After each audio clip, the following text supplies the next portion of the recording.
Well, we're just about done with this unit on integers, but one of the most useful things that we can do with integers is we can learn how to apply them and solve real-world problems.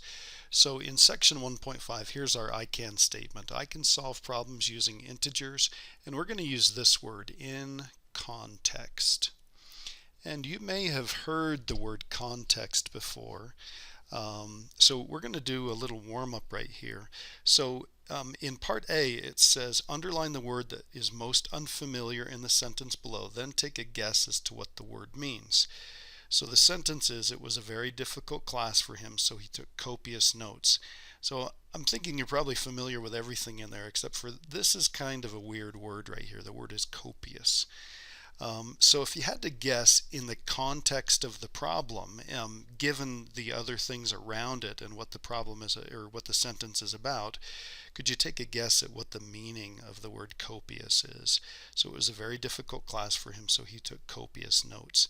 Um, Copious, we could substitute some words for copious. Maybe think of what word you might be a synonym. We could say plenty. He took plenty of notes. Tons of notes. Ample notes. That's a little bit more sophisticated word, but ample means there's plenty of them. A lot of different words like that. An abundant amount of notes. Extensive notes, different things like that. Any of those words would be just fine, and you could look up copious and it's going to be something like that.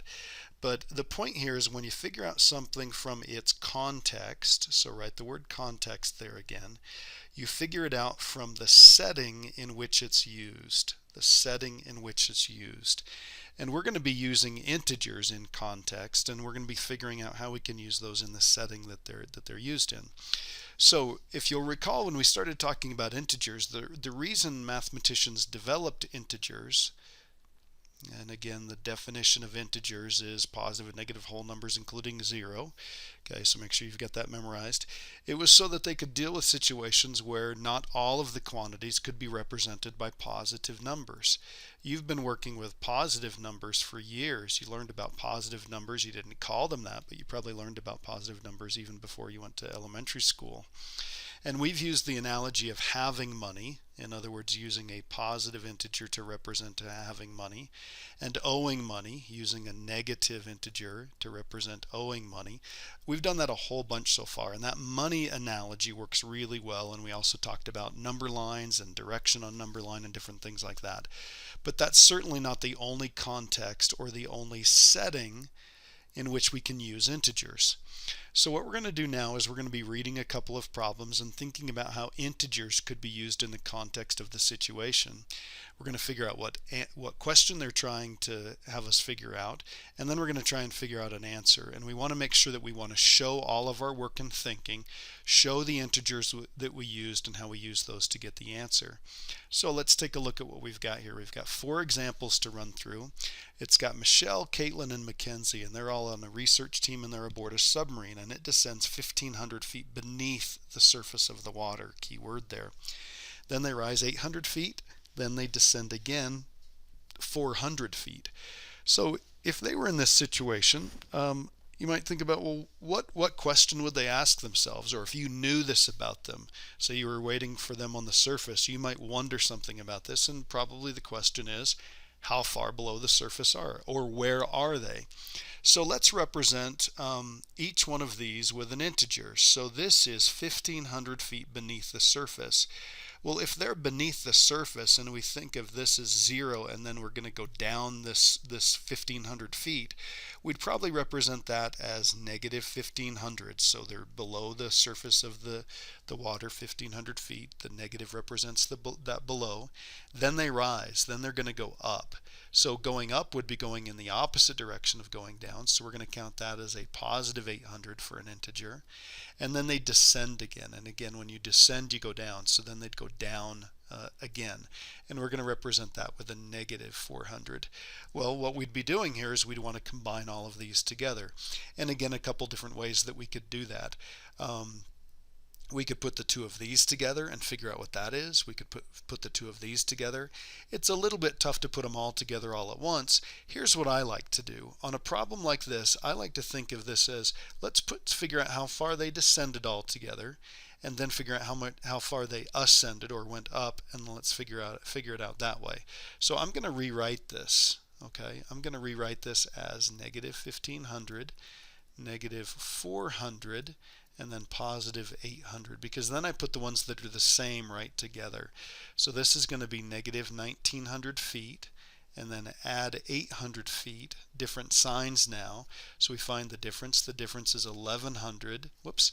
The difference is 1100, and the bigger one's negative. Okay, so this would be in feet, or in other words, 1100 feet below surface would be a way we could explain what that is. But that's the integer that we'd use to represent it. Now we could just go through and say, okay, they were at negative 1500. These are different signs, so the difference is 700, and that's the bigger one's negative, so that would be negative. And then we're going to go down another 400 feet, so then altogether, same sign, find the sum. The sum is 1100. We get the same answer either way. So however you want to do it is fine, but the integer that represents each part of the problem would be right here, and then the integer that represents the answer would be right here, the negative 1100. Okay, let's take a look at another one. Sarah's parents told her if she contributed $50, she could get a new cell phone. She already had $33. Then she had to pay $3 that she owed to her friend. Then she mowed the lawn for $15, and she spent $10 at the Megaplex. Then she cleaned the house for $20. So gosh, we got a lot going on here. Now, let's read from the beginning. She wants a new phone, and her parents said she needs $50. Okay, so she did. She had some money already. She had to pay her friend. She earned some money by mowing the lawn. Then she spent some money at the movie. And then she cleaned the house and got $20 for it. Well, the question that Sarah's definitely interested in here, and if you're her friend or her parent, did she have enough money to help buy that phone? Well, she had $33, so we're going to represent that as a positive. Then she had to pay her friend $3, so we're going to represent that as a negative 3. She mowed the lawn for $15. That's a good thing. She got paid $15. But then she spent 10 of that at Megaplex, so we're going to do a minus 10 for the movie. And then she cleaned the house for $20, so we're going to add 20 there. Now you'll notice that we've got 5 integers to combine here to see what goes on. And there are lots of different ways we could move these around and stuff like that. So here's what I'm going to do. This is a pretty easy problem right here. $33 to begin with, and then she got rid of 3 of it. So she had $30. She added 15, so that means she had 45. She had 45, and then she lost 10 of it at the movies, so that's going to be 30. So she's got $30, and then, oh, to take that back, $35, and then she's still got that 20 that she cleaned the house and got the money for. So she ended up with $55. Okay, so she has enough. Okay, now what we're after here is we're after showing the integers as part of the problem. So this really is the work. And then what I've done here is just kind of thought through how I'd combine these one at a time and how we'd arrive at the answer. So here's the work, and there's the integer that represents the answer. Okay, next problem. We've done some combining here, and now let's change gears a little bit. Jackson has 5 aunts and 6 uncles. If each one gave him $10 for his birthday, how much would he get? Well, that would be pretty cool if they all did. So what we've got here is we need to first of all figure out he's got 5 aunts and 6 uncles, so he's got 11 people that are potentially going to give him money. And if each one gave him $10, that would be a great thing. We would represent that with a positive. Now, I'm going to do this as a multiplication problem. I suppose you could do 10 plus 10 plus 10 plus 10 repeatedly, but remember, we want to make things as easy as possible, and we want to use integers. So he has a positive number of aunts and uncles. He's getting a positive number from them, a positive dollar amount from them. So if we multiply those together, that would be $110. So that would be the integer that represents that. So again, here's kind of the integers that represent the numbers in the problem, and then there's the integer that represents the answer. Now we could turn the tables on this, and let's say something else happened. Let's say those aunts and uncles had birthdays and he wanted to turn around and give them something. Let's say he gave them $5. So he has 11 aunts and uncles and he's going to give them $5. So giving away $5, we could represent that with a negative. So we could say that's negative $55 as far as Jackson's concerned. So that's another way to think of a problem like this, where we can use integers to represent what goes on in the problem. But for this one, as it's written, the 11 and the positive 10, multiply those together and we get $110 altogether. This is just kind of a side problem that would be interesting here.